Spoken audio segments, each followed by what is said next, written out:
होती हैं 9,000 जवान, यानी हुँ, 9 बटालियन। हुँ। इस तरह का असॉल्ट कभी भी हिज़्बुल्लाह ने पिछले 30-40 साल में इज़राइल के ऊपर नहीं किया। इज़राइल को मालूम है कि इस तरह का हमला हिज़्बुल्लाह भी अब भविष्य में भी नहीं करेगा।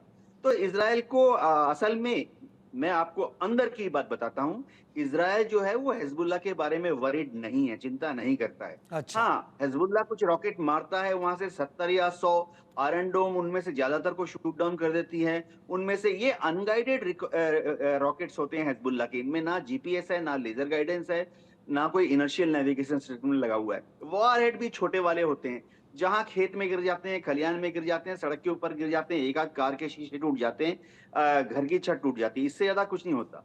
तो इज़राइल मैं अंदर की बात बता रहा हूँ, इज़राइल की जो मिलिट्री है वो हिज़्बुल्लाह से डरती नहीं है, उनकी चिंता भी नहीं करती है। हाँ, पॉलिटिकल रीज़न से कि कुछ तो कार्रवाई दिखानी पड़ेगी ना।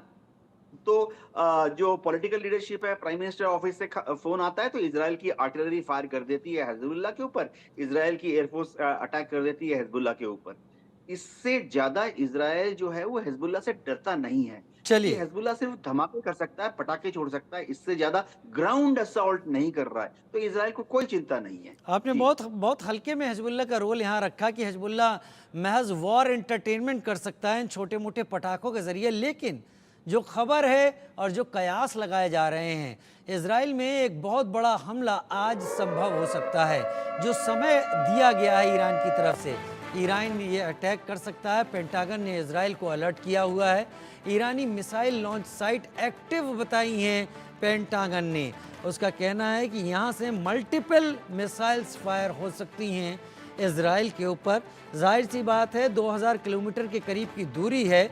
यहाँ इतनी दूरी से इन्फेंट्री डिवीज़न मूव करना और उसको एक्सेस दिलवाना वो इतना ज़्यादा आसान नहीं है। जे सोढ़ी सर मेरे साथ जुड़े हुए हैं। जे चलिए जे सोढ़ी सर अभी मेरे साथ नहीं है, यूके देवनाथ सर ये मेरे साथ हैं। यूके देवनाथ सर एक जल्दी से कमेंट इस पर भी, क्या आपको भी लगता है कि अब आज ये हमला हो सकता है?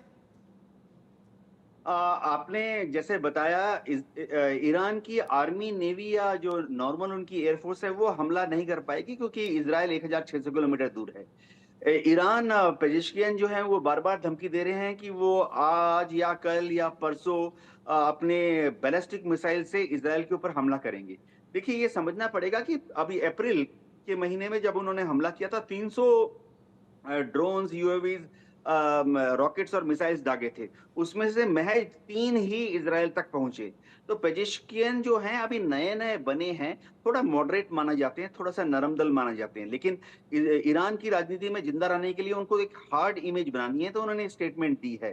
वो फिलहाल आप ये आकलन कर सकते हैं कि ईरान इज़राइल के ऊपर ये हमला अपनी बैलिस्टिक मिसाइल्स के साथ नहीं करेगा क्योंकि उनको मालूम है कि हमला पूरी तरह से विफल हो जाएगा। एक आध मिसाइल इज़राइल में गिरने से बड़ा-सा गड्ढा होगा हुँ। और कुछ नहीं होगा। या जी। यानी केवल ज़ुबानी जमा खर्च है फ़िलहाल हालात में ये दिखाने और बताने के लिए कि हम यहाँ पर मौजूद हैं और हम इज़राइल को सबक सिखा कर रहेंगे। बहुत शुक्रिया यूके देवनाथ सर हमारे साथ जुड़े रहने के लिए आपका इस जानकारी के साथ।